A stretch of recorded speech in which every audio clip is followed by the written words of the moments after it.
Bismillahirrahmanirrahim. In this part of discussion, in this session, we will discuss Pakistan's experience in poverty alleviation. Pakistan में traditionally दो approaches रही हैं poverty alleviation के लिए, यानी पॉवर्टी को रिड्यूस करने के लिए या पॉवर्टी कम करने के लिए। एक को हम कह सकते हैं कन्वेंशनल अप्रोच और दूसरी इस्लामिक या शरिया बेस्ड अप्रोच। 1980s से पहले जो पाकिस्तान में अप्रोच है उसको हम कन्वेंशनल बेस्ड अप्रोच कह सकते हैं या कन्वेंशनल अप्रोच कह सकते हैं। वो क्या है कि चैरिटी जितनी ज़्यादा हम करेंगे उतनी गुर्बत कम हो जाएगी। टैक्सेस हम जितने लगाएंगे अमीर लोगों पे और फिर वो जो टैक्स मनी है अगर हम उसको गरीबों पे खर्च करेंगे तो गुर्बत कम हो जाएगी। और उस पर रिलीजियोसिटी या इस किस्म का शरिया बेस्ड अप्रोच, ज़कात का सिस्टम ऐसा कुछ नहीं था। तो 1980s में यानी 1977 में जब पाकिस्तान में गवर्नमेंट चेंज हुई तो इस्लामाइजेशन का नारा लगाया गया। तो 1979 में एक कमीशन बना, इस्लामाइजेशन ऑफ इकोनॉमी और Islamisation of financial system of Pakistan. उस पे जो ज़्यादा जोर दिया गया, ये मुख्तलिफ स्टडीज़ हैं जो हिस्टोरिकली पाकिस्तान में कंडक्ट हुई हैं, कन्वेंशनल और इस्लामिक दोनों पे। इसी तरह तो इस्लामिक जो अप्रोच यहाँ पे इंट्रोड्यूस करवाई गई 1980s में, उसका फोकस ज़कात सिस्टम पाकिस्तान में इंट्रोड्यूस करवाया गया। अभी तक वो है, अभी तक बैंकों में जो आपके अकाउंट्स में पैसे होते हैं, अगर रमजान शरीफ आ जाता है तो वो आपके एट सोर्स डिडक्ट हो जाते हैं। Other until unless you have provided them an affidavit that you distribute zakat from your own resources on your own behalf. तो इंटरेस्ट फ्री फाइनेंस का सिस्टम शुरू किया गया, इंटरेस्ट फ्री बैंकिंग शुरू की गई ताकि गरीब लोग अपना कारोबार शुरू कर सकें, उनको सूद न देना पड़े, उनको कर्जे। डिस्ट्रीब्यूटिव जस्टिस का नारा लगाया गया, प्रोहिबिशन ऑफ मोनोपोली का नारा लगाया गया, जिसमें मोनोपोली कंट्रोल अथॉरिटी को ऑथोराइज किया गया कि वो इंश्योर करे कि पाकिस्तान में कंपटीशन की फिजा हो और जो अमीर है वो अमीर तर ना होता जाए, जिसके पास 2 इंडस्ट्री हैं तो वो 20 ना बना ले, मार्केट को वो एक्सप्लॉइट ना कर रहा हो। तो ये चीज़ें बनाई गई।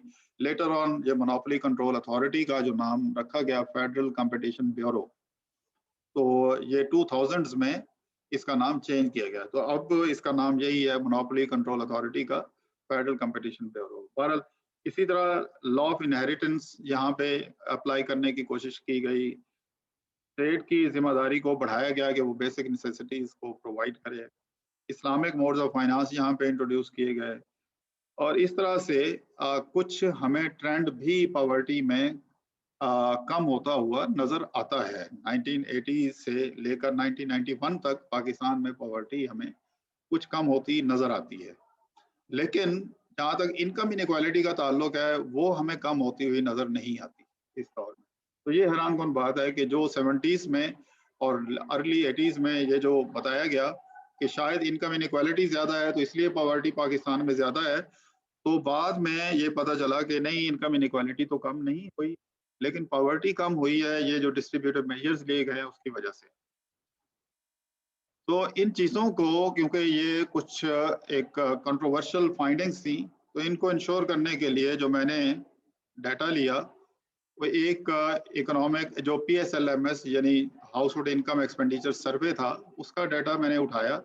और इसी दौर में जो 1980s का दौर समझा जाता है कि यहाँ पे पॉवर्टी कम हुई है, तो ये देखा गया कि क्या इसकी पॉवर्टी कम होने के कोई ख़ास वजूहात हैं, कोई फैक्टर्स हैं जिनकी वजह से पॉवर्टी कम हो जाती है, ताकि हम पॉलिसी मेकिंग में पॉलिसी मेकर्स को, गवर्नमेंट ऑफिशियल्स को हम रिकमेंड कर सकें कि वो ऐसे मेजर्स लें। उसके लिए जो मेथडोलॉजी अडॉप्ट की गई वो ज़ाहिर साइंटिफिक और एडवांस इकोनोमेट्रिक टेक्निक अप्लाई की गई, लेकिन हम कोशिश करेंगे कि इसको हम बहुत ही सिंपल वर्ड्स में इकोनोमेट्रिक्स में जाए बगैर जो फाइंडिंग्स हैं वो मैंने यहाँ पे ये आपके साथ शेयर करूँगा, जिसमें एजुकेशन का रोल देखा गया कि क्या एजुकेशन कोई रोल प्ले करती है। ये बिल्कुल एक सरकारी सोर्सेज का जो डाटा है उसको यूज़ करके हमने मेजर किया है कि कैसे पॉवर्टी पे असर होता है। तो एजुकेशन को ये देखा गया है कि it plays very important role in poverty reduction. तो इसका मतलब यह है कि यहाँ पे एजुकेशन को रिकमेंडेशन ज़ाहिर है यही होगी कि पाकिस्तान में फिर एजुकेशन को बढ़ाया जाए। सरप्राइजिंगली जो एजुकेशन के डिफरेंट लेवल्स यहाँ पे लिए गए वो हमने 5 ईयर स्कूलिंग से 14 ईयर स्कूलिंग प्लस की कैटेगरीज बनाई, जिसमें ये बताया गया कि ग्रेजुअली जैसे जैसे आपकी एजुकेशन बढ़ती है तो प्रोबेबिलिटी ऑफ पॉवर्टी कम होती है, प्रोबेबिलिटी ऑफ बीइंग पुअर कम होता जाता है, यानी आपके गरीब रहने के चांसेस कम होते जाएंगे जैसे जैसे एजुकेशन बढ़ती है। ये फाइंडिंग है साइंटिफिक तरीके से जो हमने कैलकुलेट किया है। उसके बाद रीजनल इफेक्ट देखे गए कि क्या आप अर्बन में या रूरल एरिया में रहते हैं तो क्या इसका कोई ताल्लुक है। इसमें भी ये कहा गया कि जैसे जैसे अर्बनाइजेशन बढ़ती है तो आपके पॉवर्टी चांसेस, यानी chances of coming out of poverty वो बढ़ जाते हैं। लेकिन ये अनफॉर्चुनेटली कोई इतना सिग्निफिकेंट इफेक्ट हमें नजर नहीं आए। इसका मतलब यह है कि पाकिस्तान में गुर्बत जो है वो अर्बन एरिया में भी है और रूरल एरिया में, दोनों में है। लेकिन अगर आप अर्बन एरिया में रहते हैं या रूरल से आप अर्बन की तरफ शिफ्ट हो जाते हैं तो आपके पॉवर्टी कम होने के चांसेस, यानी पॉवर्टी में से निकलने के चांसेस बढ़ जाते हैं। प्रोविंशियल इफेक्ट का एक वेरिएबल डाला गया जिसमें 4 सूबों को के कोड यूज किए गए कि अगर आप पंजाब में रहते हैं तो फिर क्या चांसेस होंगे, अगर आप सिंध में रहते हैं तो फिर क्या चांसेस होंगे, अगर आप बाकी 2 प्रोविंसेस में रहते हैं तो फिर पॉवर्टी से निकलने के क्या चांसेस हैं। तो ये हमारे लिए एक बड़ी हैरत की बात थी मेरे लिए कि अगर आप सिंध और पंजाब में पैदा होते हैं, यहाँ रहते हैं या यहाँ दूसरे सूबों से शिफ्ट हो जाते हैं इन 2 प्रोविंसेस में, तो आपकी जो पॉवर्टी की रिडक्शन, यानी पॉवर्टी में रहने के, पॉवर्टी से निकलने के चांसेस आपके बेहतर हो जाते हैं। तो इसका मतलब ये हुआ कि इन 2 प्रोविंसेस में अपॉर्चुनिटीज बेहतर हैं बाकी 2 प्रोविंसेस के मुकाबले में, तो जो यहाँ पे बेहतर करने की ज़रूरत है। और इन 2 को जब पंजाब और सिंध को हमने कंपेयर किया तो बहुत हैरान कुन रिजल्ट ये सामने आया कि अगर आप सिंध में हैं तो पंजाब के मुकाबले में और भी बेहतर चांसेस हैं कि आप पॉवर्टी में से निकल आएंगे। तो इसी तरह एज फैक्टर को देखा गया। एज फैक्टर में ये देखा गया है कि जैसे जैसे आप एज जो है वो 30 से 40 की तरफ आपकी एज बढ़ती है तो आपके गुर्बत में से निकलने के चांसेस बढ़ जाते हैं। इसी तरह जेंडर में ये देखा गया कि इसको हमने रेशो में लिया। उसकी वजह ये था कि इस सर्वे में जो कवरेज थी मेल फीमेल की वो बैलेंस नहीं थी, तो इसलिए फैमिली साइज को हमने मेल फीमेल रेशो लिया कि अगर किसी फैमिली में या किसी हाउस होल्ड में मेल मेंबर ज़्यादा हैं और फीमेल मेंबर कम हैं तो उसमें इस रेशो के बढ़ने या कम होने से पॉवर्टी पे कोई असर होता है या नहीं। तो ये भी एक जो रिजल्ट हमारे सामने साइंटिफिकली जो प्रूव हुए कि अगर मेल फीमेल रेशो किसी भी फैमिली में बढ़ रही है तो उसमें पॉवर्टी से निकलने के चांसेस ज़्यादा हैं as compared to the families where male female ratio is less या female male ratio is higher. ये उस वक्त के सर्वे के मुताबिक जो डाटा था वो उसमें। इसी तरह नेचर ऑफ ऑक्यूपेशन और पॉवर्टी, मुख्तलिफ ऑक्यूपेशंस मुख्तलिफ कैटेगरीज को लिया गया जिसमें ये skilled unskilled clerical staff self employed वगैरह। इसमें जो हमारे सामने जो रिजल्ट्स आए कि अगर आप नौकरी की बजाय सेल्फ एम्प्लॉयमेंट की तरफ आपका ट्रेंड है तो आपके गुर्बत से निकलने के चांसेस बहुत ज़्यादा बढ़ जाते हैं। इसी तरह दूसरा जो एक फैक्टर सामने आया कि अगर आप स्किल्ड लेबर को ज्वाइन करते हैं, स्किल्स अगर आप अचीव करते हैं चाहे वो बेसिक लेवल की स्किल ही क्यों ना हो, तो उससे भी यानी मोटर मैकेनिक और इस किस्म का काम भी अगर कोई करता है तो उसके भी पॉवर्टी से निकलने के चांसेस ज़्यादा हैं। Transfers on poverty in Pakistan, ये effect of transfers on poverty in Pakistan ये क्या चीज़ है? ये खास फैक्टर है। मिसाल के तौर पे जैसे हम कहते हैं कि चैरिटी हो या लंगर खाने हम बनाएं या हम फ्री फूड डिस्ट्रीब्यूट करें, तो क्या इससे यानी खैरात दें या बैगर्स जो मांग रहे होते हैं उनको पैसे दें या जो हमारे इर्द गिर्द जो लोग रहते हैं जिनके पास वसाइल नहीं है उनको हम पैसे दे दें, तो क्या इससे गुर्बत कम होगी? ये हैरान कौन फिगर सामने आए कि इससे गुर्बत में कोई कमी वाकई नहीं होती पाकिस्तान में। तो ये इसका मतलब ये है कि हमें जो इससे पहले की जो फाइंडिंग है यानी हम स्किल इंप्रूव करें ऐसे इंस्टीट्यूशन, ये फाइनल में फिर मैं आपको इसकी रिकमेंडेशन बताऊंगा। लेकिन अभी रेमिटेंसेस का क्या कोई इफेक्ट है? बिल्कुल रेमिटेंसेस, यानी अगर आपके घर में से खानदान में से कोई बाहर गया हुआ है और वो वहां से पैसे भेज रहा है, तो इससे रेमिटेंसेस के रिजल्ट्स जो है ये तो हाईली सिग्निफिकेंट हैं, यानी वहां से पैसे आने से आपकी पॉवर्टी कम हो जाती है। लेकिन productive capacity of the economy will increase और नॉट, ये हैरान कौन, ये एक और स्टडी में जब मैंने टेस्ट किया तो सामने आया कि रेमिटेंसेस के पाकिस्तान आने से पॉवर्टी तो कम होती है, लेकिन इससे जो प्रोडक्टिव कैपेसिटी है मुल्क की वो नहीं बढ़ती।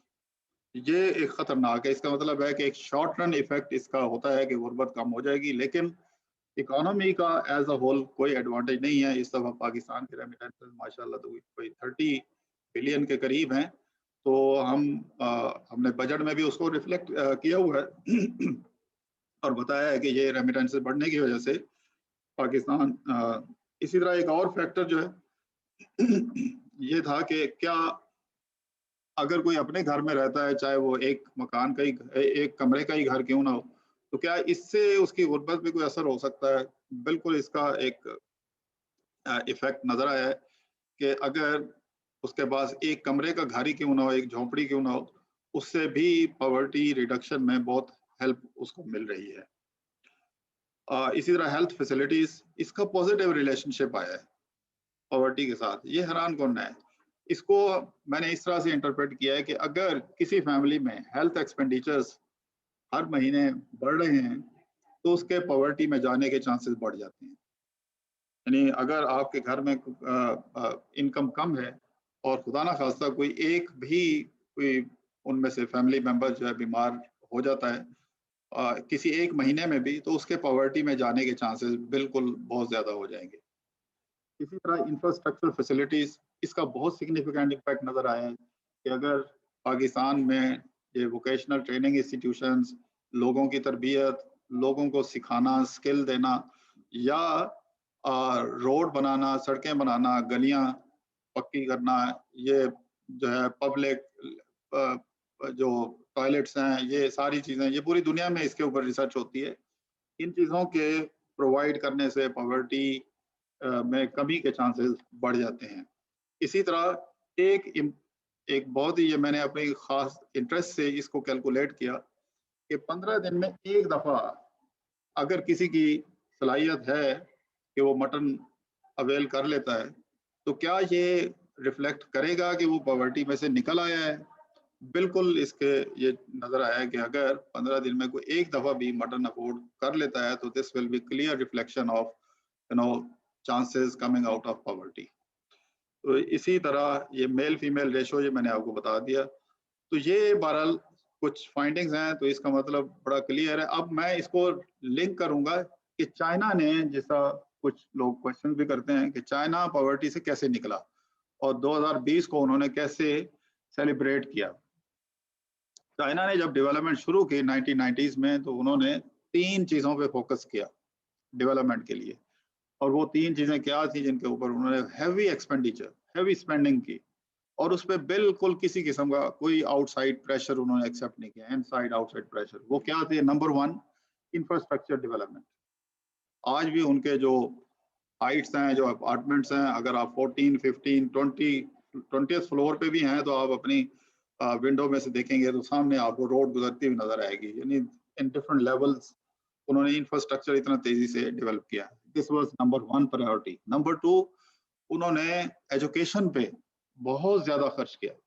ह्यूमन डेवलपमेंट इंडेक्स उनका बहुत ऊपर गया, लिटरेसी रेट और क्वालिटी ऑफ एजुकेशन पे इतना खर्च किया। लाइब्रेरी उनकी टॉप क्लास लाइब्रेरीज बनाई, बेहतरीन किस्म के एजुकेशनल रिसोर्सेज प्रोवाइड किए।